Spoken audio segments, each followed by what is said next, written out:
Bem-vindo ao Literatura Digital. Neste livro, Augusto Cury leva o leitor a um mergulho na mente de Camille, uma mulher incrível, linda, rica e brilhante, capaz de deixar as pessoas impressionadas com a sua habilidade de debater e argumentar. Mas seus diplomas e seu intelecto não foram suficientes para evitar que se tornasse uma vítima de suas próprias emoções. Se inscreva no canal para continuar recebendo os melhores resumos de livro e aproveite o vídeo.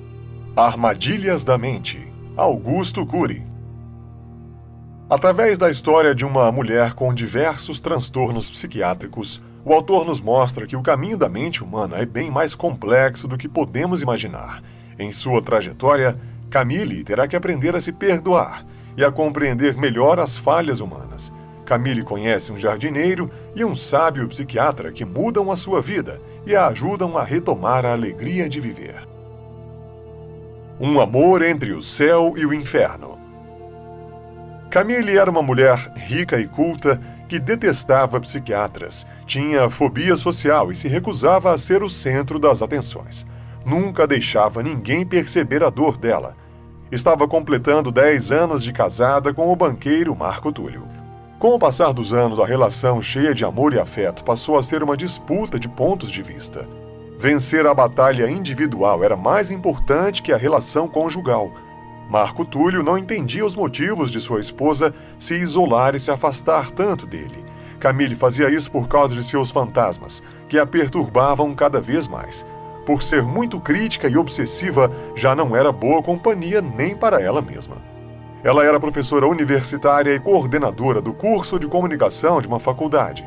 7 anos depois de casada, largou a universidade e tornou-se escritora. Acreditava que teria tempo e a liberdade para escrever, mas a liberdade não veio. Todos os dias ela imaginava infectando-se com algum tipo de vírus, infartando ou sofrendo um acidente. Desenvolveu também uma grave fobia social, não conseguia nem sair na sacada de casa.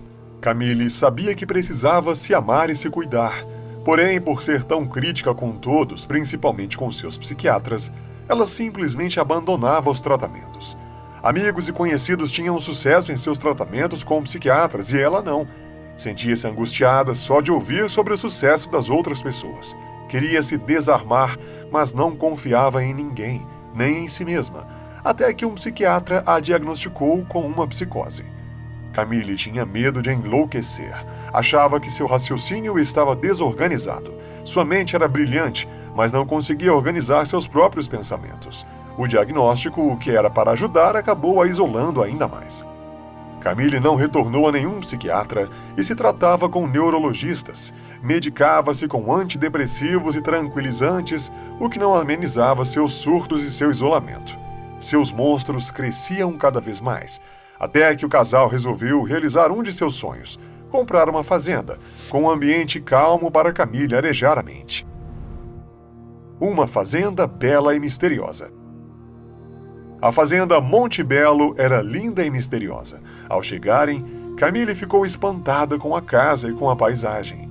Acreditava que, em um ambiente assim, sua emoção voltaria ao normal. O casal foi recebido pelo gerente e pelo jardineiro da fazenda. O jardineiro Zenão, atrevido do jeito que era, chegou cumprimentando os patrões, deixando Camille irritada e ao mesmo tempo espantada.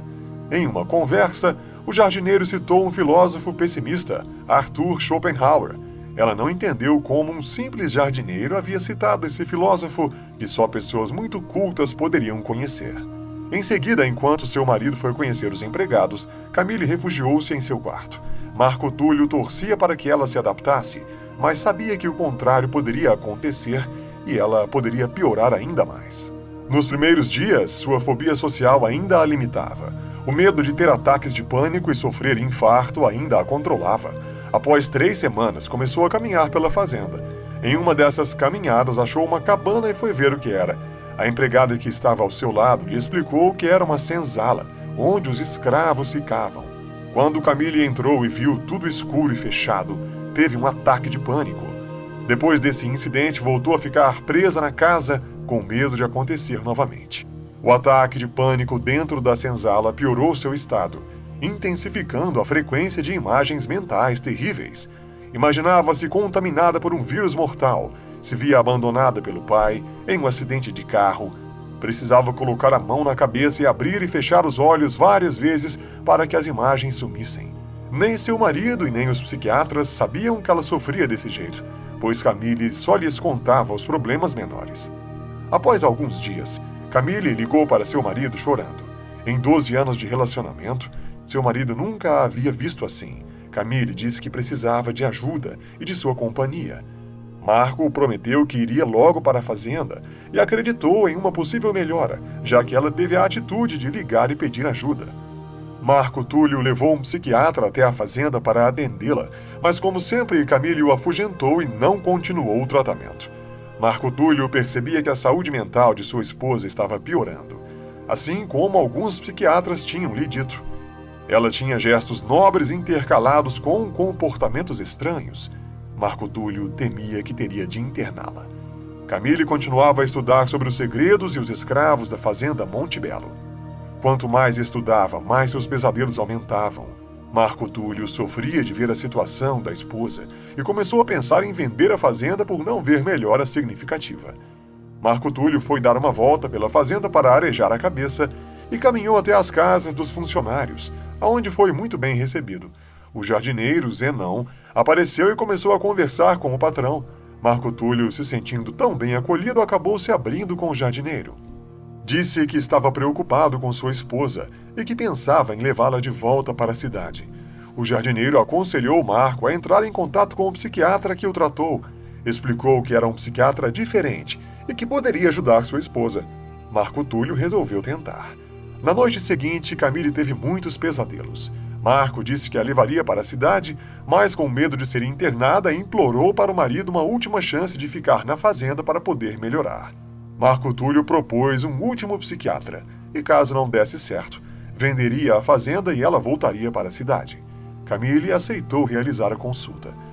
Marco Túlio ligou para o psiquiatra Marco Polo e contou sobre sua esposa. O psiquiatra resolveu atendê-la. Chegando à fazenda, Camille o recebeu ríspida, dizendo que gostaria de ir direto ao ponto sem ser enrolada. Marco Polo explicou que não é possível chegar ao conflito sem antes saber aonde eles ficam, que parte do cérebro examinar. Não temos ferramentas para deletar a memória, a não ser por processos mecânicos como um trauma craniano ou um tumor cerebral. O que podemos fazer é reeditar e reescrever as memórias de uma forma mais saudável. Camille quis saber quais as técnicas que Marco Polo utilizava com seus pacientes. Ele lhe explicou que o objetivo é reeditar as janelas traumáticas através do autoconhecimento, da origem dos conflitos, da história da formação da personalidade, para que o eu exerça seus papéis fundamentais. Camille ficou curiosa e quis saber quais eram os papéis do eu de que ele falava. Marco Polo respondeu: capacidade de mapear nossa história, de gerenciar pensamentos, filtrar estímulos estressantes, proteger as emoções, trabalhar perdas e frustrações e ter resiliência, que é a capacidade de se recuperar ou se adaptar às mudanças. Marco Polo continuou afirmando que temos outros papéis para o eu, mas o principal era ser autor da própria história. Camille ficou impressionada, pois o psiquiatra mostrou um plano para um possível tratamento. O psiquiatra explicou a Camille que o que nutre as imagens da mente são os traumas e sua visão negativa da existência. Ela tentou não demonstrar, mas estava começando a admirar aquele profissional. Armadilhas da mente. Na segunda consulta, Camille demonstrou certo grau de contentamento. O psiquiatra lhe explicou que seu pavor da morte escondia um desejo incontrolável de viver. As correntes de nossos conflitos precisam ser desamarradas, e para isso precisamos fazer escolhas, e escolher implica em algumas perdas. Perdas geram desconforto, e é por isso que muitos não fazem escolhas. Porém, escolher não é o mesmo que desejar. Desejos são intenções rápidas e superficiais. As escolhas implicam consciência crítica, e consciência gera atitudes. Atitudes formam hábitos, e hábitos constroem mudanças de comportamento. São necessárias atitudes para formar novos hábitos. Seu eu não é o autor da sua própria história. Você precisa fazer escolhas de longo prazo, e ninguém pode fazê-las em seu lugar. Só você pode se dar uma verdadeira chance de tratar-se. Para Marco Polo, o ser humano não nasce livre, ele precisa conquistar sua liberdade. Ser livre não é o destino natural do ser humano, mas uma conquista educacional, emocional, intelectual, diária e profunda. Marco Polo explica que às vezes pensamos o que queremos e também o que não queremos. Existe um fenômeno inconsciente que se chama gatilho de memória, que lê a memória sem a autorização do eu. O gatilho dispara várias vezes ao dia para dar o primeiro significado das imagens, dos sons e das formas de tudo o que vemos, tocamos ou sentimos. Sem esse gatilho, o eu interno se perderia na nossa mente.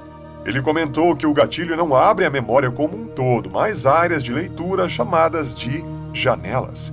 Essas janelas da memória são territórios de leitura num determinado momento. O gatilho abre uma janela independente para onde se deslocar, e a partir dela vai iniciando a construção de pensamentos, a assimilação de dados, fobias, impressões e percepções. O eu entra logo em seguida, em frações de segundo após esse processo inconsciente. Portanto, o consciente se alimenta do inconsciente. Mas depois que o eu entra em ação, cabe a ele questionar as janelas abertas, criticar a definição iniciada, reciclar o preconceito desencadeado. Caso contrário, o eu será vítima e não autor da própria história. As janelas podem ser neutras, traumáticas ou saudáveis. As janelas neutras não têm conteúdo emocional ou têm baixo conteúdo e representam mais de 90% das janelas da memória. Nelas temos informações objetivas e dados numéricos. As janelas saudáveis, também chamadas de light, contêm as experiências que financiam os prazeres, a generosidade, a tolerância, a capacidade de síntese, a análise crítica, dentre outras. E as janelas traumáticas, também chamadas de killer, contém as experiências fóbicas, as perdas, as frustrações, as privações, o sentimento de culpa, os pensamentos perturbadores. Marco Polo explica que o gatilho da memória dispara na frente do eu e abre sem autorização uma janela traumática na memória de Camille. Quando seu eu tenta entrar em cena, as fobias já lhe dominaram. É isso que se chama de armadilha na engrenagem psíquica. O gatilho inicia as primeiras cadeias de pensamentos e emoções, mas ele não dá continuidade ao processo. Quem dá essa continuidade é o eu ou outro fenômeno chamado de alto fluxo. Ele atua inconscientemente e tem pelo menos dois grandes objetivos. Primeiro, é ele quem cuida da formação do eu. Sem ele, o eu não se alimentaria com milhões de dados e seríamos eternas crianças. Segundo, ele é o responsável por produzir a maior fonte de entretenimento ou de prazer. É passear pela memória e produzir imagens mentais, pensamentos, fantasias, gerando vários estímulos para entreter, inspirar, animar e distrair o ser humano. Quando nossas relações são estressantes, como uma perda, uma humilhação, um estupro, uma crise financeira, entre outros, podemos desenvolver uma janela killer duplo P, segundo explica Marco Polo. Duplo P quer dizer duplo poder. Poder de aprisionar o eu e poder de expandir a própria janela doentia e deslocar a personalidade, comprometendo a maneira de ser, de pensar e reagir. Ele explicou que as janelas traumáticas duplo P não geram apenas sintomas isolados que dificultam a reação do eu, mas uma verdadeira síndrome chamada Síndrome do Eu Encarcerado, ou Síndrome do Circuito Fechado da Memória. Essa síndrome apresenta diversos sintomas, como ansiedade, irritabilidade, incapacidade de pensar antes de reagir, déficit de memória, o famoso branco, dificuldade de se colocar no lugar do outro, de elaborar o raciocínio, de ser generoso e de ser tolerante.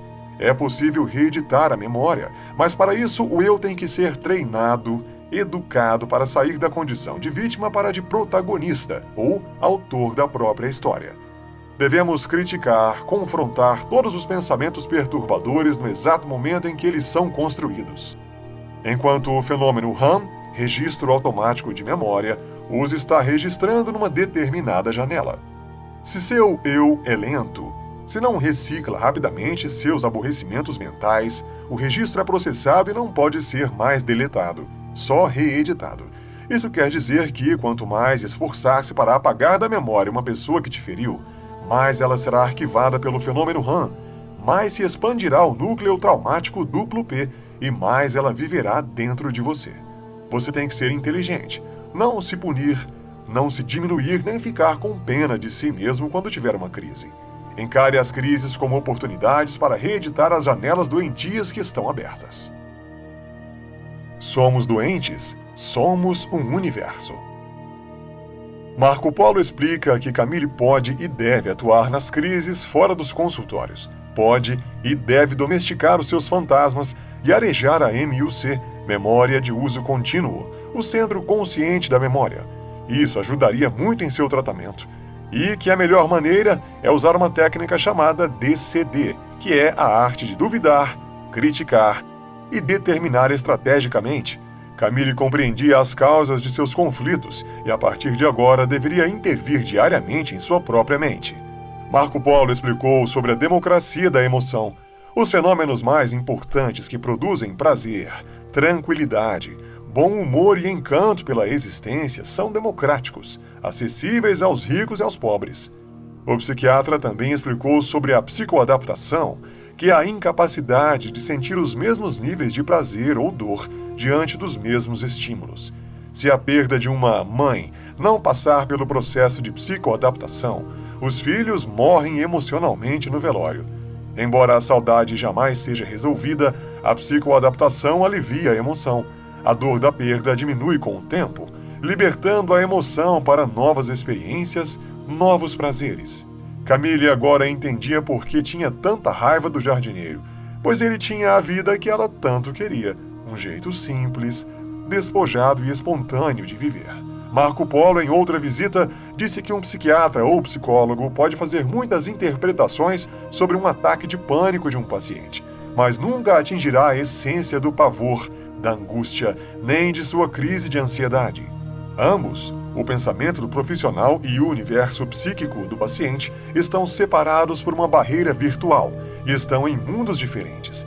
Camille sofre tanto por não ter proteção emocional. O virtual não tem efeito sobre a mente, a não ser que a emoção permita. Não apenas o conteúdo dos pensamentos e das imagens mentais podem ser doentios, mas a velocidade da sua construção também. Pensar com consciência crítica é ótimo, mas pensar demais é péssimo para a saúde mental. Isso gera uma síndrome do pensamento acelerado. Nem as melhores técnicas de meditação são capazes de interromper a construção dos pensamentos, no máximo a desaceleram. Camille entendeu que a própria tentativa de interromper os pensamentos já era um pensamento, e assim concluiu: vou ser feliz com os problemas que tenho, nas dificuldades em que me encontro e com meus conflitos. A traição de um herói. Aquela mulher cheia de fobias deu um salto em sua qualidade de vida.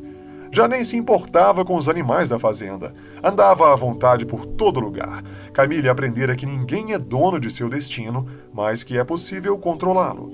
Ela era extremamente preconceituosa e nunca pensou que fosse se maravilhar com a sabedoria e a experiência das pessoas da fazenda, mas agora se deliciava em conhecê-las, em saber de suas histórias e aventuras. Camille conciliou-se com seu pai e passaram a conviver com maior frequência. No dia seguinte de uma visita de seu pai, um helicóptero com seguranças e enfermeiros trazia um mandado de internação compulsória, expedido por um juiz e assinado por seu antigo psiquiatra. Camille tentou fugir, mas foi impedida. Os funcionários tentaram ajudar, mas não obtiveram sucesso. A internação compulsória só poderia acontecer depois de algumas tentativas de conscientização, e somente quando a integridade do paciente e dos que o envolviam estivesse em risco. E nada disso aconteceu. Seguraram seu braço com força e lhe aplicaram um sonífero. Já na clínica, Marco Túlio foi visitar Camille e explicou por que a internou. Você pensa que está melhor. Recebi um relatório dizendo que até o Dr. Marco Polo desistiu de tratar de você. Por isso, raramente vai à fazenda. Relatei seus comportamentos para seu antigo psiquiatra e ele ficou preocupado. Disse que sua doença está progredindo e que você pode colocar em risco a sua vida e das pessoas ao seu redor. Fiz isso para preservá-la. A verdade é que Marco Túlio fez isso por dinheiro. Camille queria vender todas as suas ações do banco para fundar uma instituição. Ela tinha o objetivo de promover a educação da emoção das crianças, prevenir transtornos psíquicos e violência escolar. Desejava expandir a generosidade e a tolerância. O tempo passou e Camille não falava com ninguém, não reclamava e nem sequer lutava mais. Marco Túlio caiu em si e se arrependeu muito de tê-la internado. Já era tarde. As sequelas psíquicas e jurídicas eram enormes. Marco Polo tentou visitá-la, mas deprimida e assaltada pelos fantasmas mentais que despertaram nela, também se recusou a recebê-lo. Foi considerada momentaneamente incapaz de exercer seus direitos civis. Não adiantava Marco Túlio reivindicar o reconhecimento da saúde mental de Camille perante o juiz, pois havia um protocolo a ser seguido. Marco Túlio conseguiu uma nova avaliação. Seu raciocínio estava dentro dos parâmetros da realidade, o que lhe permitia gerir plenamente seus atos.